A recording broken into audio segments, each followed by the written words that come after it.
the total summary of cases, we have had about 10,060 cases cranial, 9,321 cases spinal, and 1,207 peripheral and other functional cases. So breaking down these statistics, annual figures year-wise, we have seen gradual increase in cases till 2018 and 19, and it was the COVID time when there was a dip in 2020, and now it is still further moving on to pre-COVID status.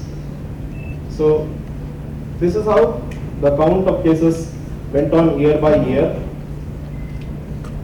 Month by month, gradually the cases increased. The physical location of the hospital. The hospital was about 22 kilometers away from the center of the city. The Silk Board flyover was under construction, and it was a real mess to cross that Silk Board junction. In addition, there was Nimhans, there were Satya Sai hospitals which were offering free services. Narayan Hridaylaya was a famous heart hospital. Dr. Devi Shetty had the ability to draw patients, but where would we get neuro patients? Neurosurgery is not an easy kind of surgery, and once we operate on the brain or even on the spinal cord, the immediate post-operative period is very critical. And we cannot imagine sitting there and coming back home after the surgery, because these are critical. A dedicated pediatric neurosurgery unit within the neurosurgery department. And after joining Dr. Rama Hegde's team in Narayana,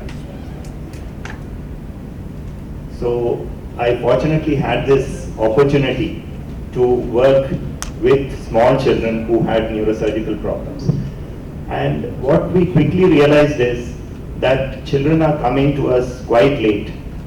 The references are not coming, because the fear even amongst the doctor community was that these small children may not be able to tolerate surgery.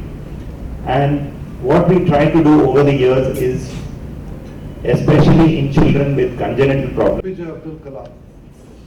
He was the then president, acting president those days, and he inaugurated that in 2004.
Both are very important questions. So those are the points where we stress. Most of our patients are from rural background, and also there are ways in which it's made affordable to reach each and every person. Because it's a new technology available, we can't take these technology to the footsteps, but indirectly we do this using telecommunication, outreach clinics, from where these people who require this advanced technology are brought to our center, and that's how we make it available. Okay, sir. That's always there, right from its inception. We are the pioneers in the microinsurance schemes, and from those days we are following it up. Whenever the new scheme comes, it's made available. Definitely, operating on small children is very challenging. One of the most difficult things is because the children have very little blood in them. So even a small amount of blood loss can be seriously life-threatening. So the aim is to do it slowly, carefully, so that minimum amount of damage happens and the child is safe.